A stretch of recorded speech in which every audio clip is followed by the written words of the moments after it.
Magandang araw mga kaibigan. Ubusin na natin ang dark chocolate.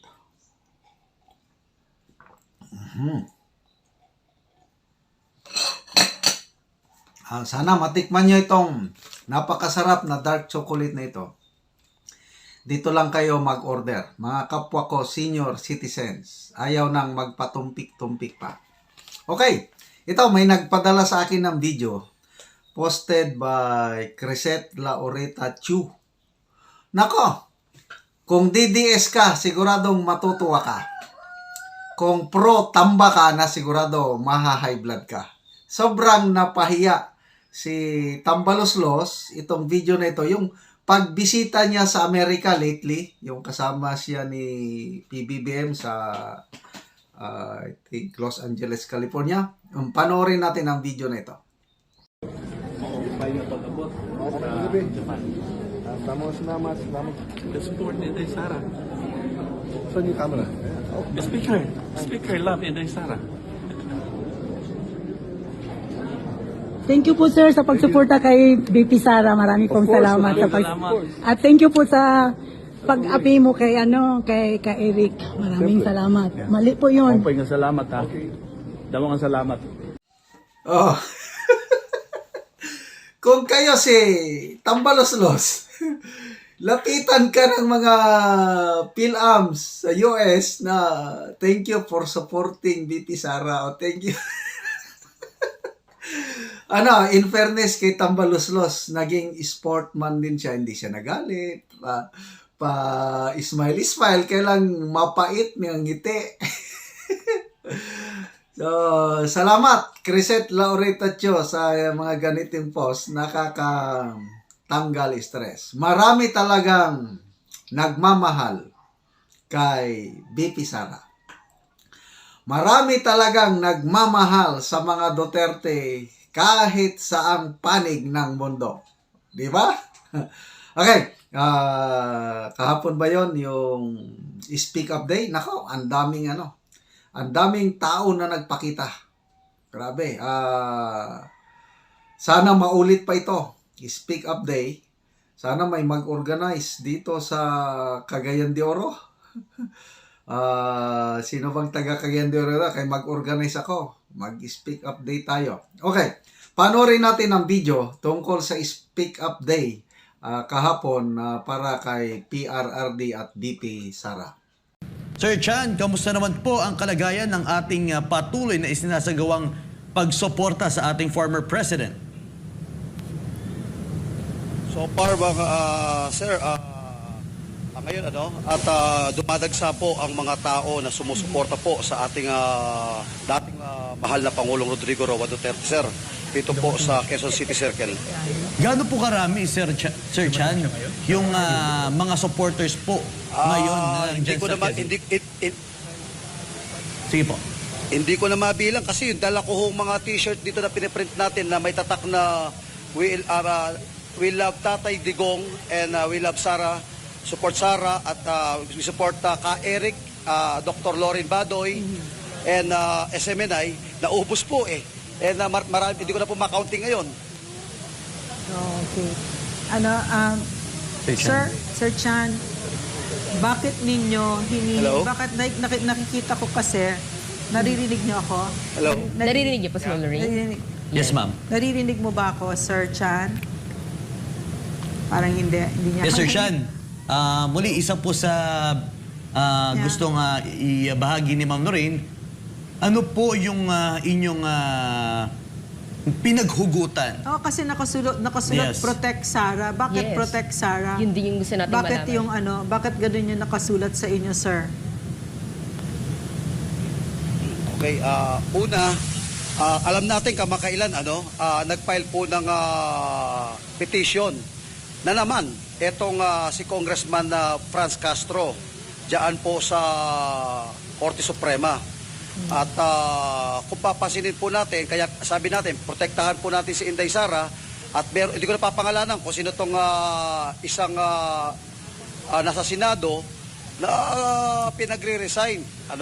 Kung mapapansin natin, maliwanag po sa sambayan ng Pilipino kung sino po yung nagtatrabaho ng matino siya po ang tinitira ng gobyernong ito.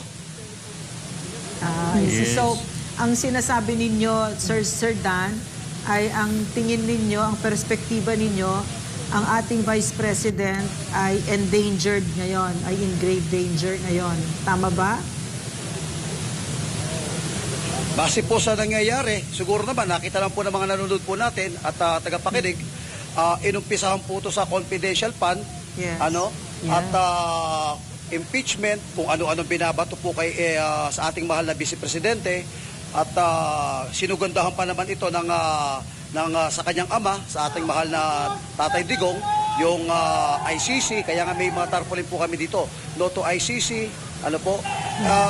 maliwanag naman at alam naman natin kung sino ho yung nasa likod naman po nito at nagmamaniobra po nitong gustong matanggal po ang Duterte para po malaya po sila na magawa po nila ang kanilang gusto dito po sa gobyerno. Sir, wala na kasi si President Duterte sa poder, di po ba? Pero bakit ganun pa rin ang suporta ninyo sa kanya? Uulitin ko lang po yung sinabi po namin. 6 na taon po binigyan po tayo ng kapayapaan. Lagi ko sinasabi rin sa vlog ko po to, bilang isang Pilipino, may pagmamalaki ko na ako'y Pilipino, taas noo ako kahit kanino. Noong panahon po ng nanunungkulan pa bilang presidente, ang ating mahal na dating Pangulong Rodrigo Roa Duterte. Number 2, kaya masasabi ko po yan, na kahit ako, even me, na sa Davao, lahat po ng lugar sa Mindanao, halos na ikutan ko noong panahon po ni Tatay, very peaceful, maglakad ka, tahimik, gabi, wala akong kinakatakutan, at wala, talagang takot yung mga kriminal, So, iba po ang tatak Duterte, talagang ipinakita niya po na poprotektahan po tayo ni Tatay, hindi lang tayo pinotektahan, itinaas pa po niya ang ating moral bilang Pilipino. Yes. Very good. Well, Alam mo, Sir. may comment ako Yeah, go dyan. Yung pinaggagawa ni na Franz Castro, parang isang malaking katangahan yan. Totoo. I want to explain why. Dada sila ng dada about ICC. ICC can be invoked if the country is unwilling or unable to conduct prosecution. Oh. Ngayon, andyan sila sa Quezon City Prosecution's Office, nagfa-file ng kaso. So, ibig sabihin, di ba? Are we unable or are we unwilling? Wait, on the one side, let's talk about ICC. Tapos, on the one side, file tayo sa case. I do not see the sense na... Correct. Can you see the huge... Mahirap talaga mag-set up pala pag live TV. Pasensya na. Dahan-dahan lang, attorney. At nakita naman natin, so obvious talaga na propaganda lang talaga ang ginagawa nila. Wala nang ibang intention pa at parang paninira lang. Sir Chan, isa na lang sa akin dito ay, ano po ba ang sigaw ng ating mga kasamahan dyan sa yung patuloy na isinasagawang rally? Actually, isa lang po ang sigaw po rito ng lahat ng pinagsama-sama ng sabay na Pilipino. Bumalik po, ibalik po ang tunay na agila. Ibalik po ang Duterte. At yun po ang panawagan po ng lahat ng mga kasamahan po natin dito sapagkat nakita po natin yung tunay na malasakit at may kamay na bakal sa mga masamang loob. Kaya panawagan po ng nandito po sa atin, ibalik po ang totoong agila ng Pilipinas. Demokrasya tayo. So may karapatan lahat sa kanilang paninipad. Di ba magtanong? Sige. Sunod ako sa Ma'am Lorraine. Sir, kasama din ba sa goals ninyo, sa adhikain ninyo, na by 2025, wala ng CPP, NPA, NDF sa loob ng Kongreso? Ma'am Lorraine, before ako sagutin yan, at alam niyo po, nais ko muna pong kung yung pagkakataong ito na batiin po kayo po ang mga bagong bayani po ng mga mamamahayag ng ating bansang Pilipinas. Ma'am? Kayo po ni Ka Eric at saka po kayo po, Dr. Lorraine Badoy. So sagutin ko po yung tanong po nyo, regarding po dyan sa 2025 kung wala na. Basta matanggal po yung salot na 3 kamatayang black dyan na nasa Kongreso, ano ho, mawawala ho yan. Paliwanag ko lang ho, bakit mayroong peace talk ngayon? Bakit may banner kami no peace talk? Yan ho ang senyales na mahina na po ang mga CPP-NPA. Ano ho? Ngayon, para ho sila, ano ho, makapag-recruit, kailangan ho nila ng peace talk. Kumbaga sa boxing ang laban ho dito, yayakap muna sila. Ano? Mahina na eh. So, we wish 2025 maging matataglo ho itong gobyernong ito. We are looking forward na sana maamoy ng mga nasa gobyerno yung totoong kalaban po at ang salot ng bayan makita po't maamoy po ng gobyernong ito. So, mabuhay kayo. Yes.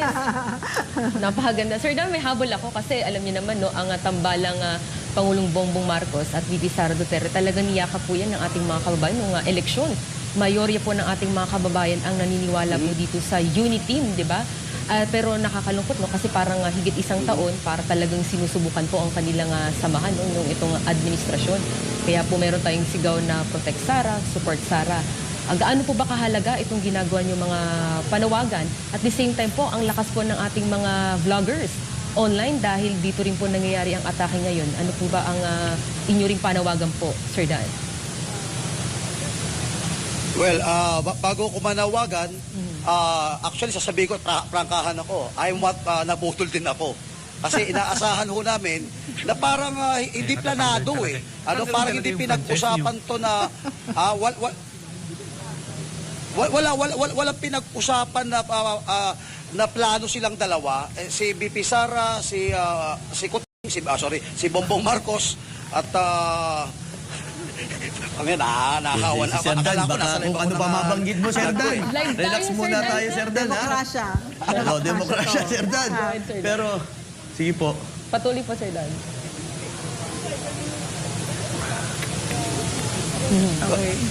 Yes, Sir Dan.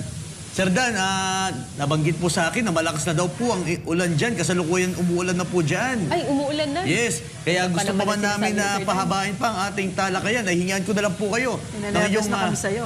Yes, Diretso na, Sir Dan. Sir Dan, maganda-ganda kung sumilong na lang po muna kayo. At sige po, last message yun na po sa ating mga kababayan. Sumilong at magpalamig. Oo. Umulan ba? Hindi na tatay naririnig, Sir Dan. Ako. Hindi na Yes, so yan. Kasi umuulan baka nabasa na rin ang kanyang audio. Nag-message siya sa akin dito ang kanilang ang lakas na daw ng Oo, ulan doon. narinig ko lang, nabudol. Pero wala po, hindi ko lang ibig sabihin nun. Ayan. Pero muli, tayo nagpapasalamat sa kanilang pagsuporta dahil buhay ang ating demokrasya. Yun! Alam mo, hindi ko palalampasin kasi may sinasabi si Sir Dan.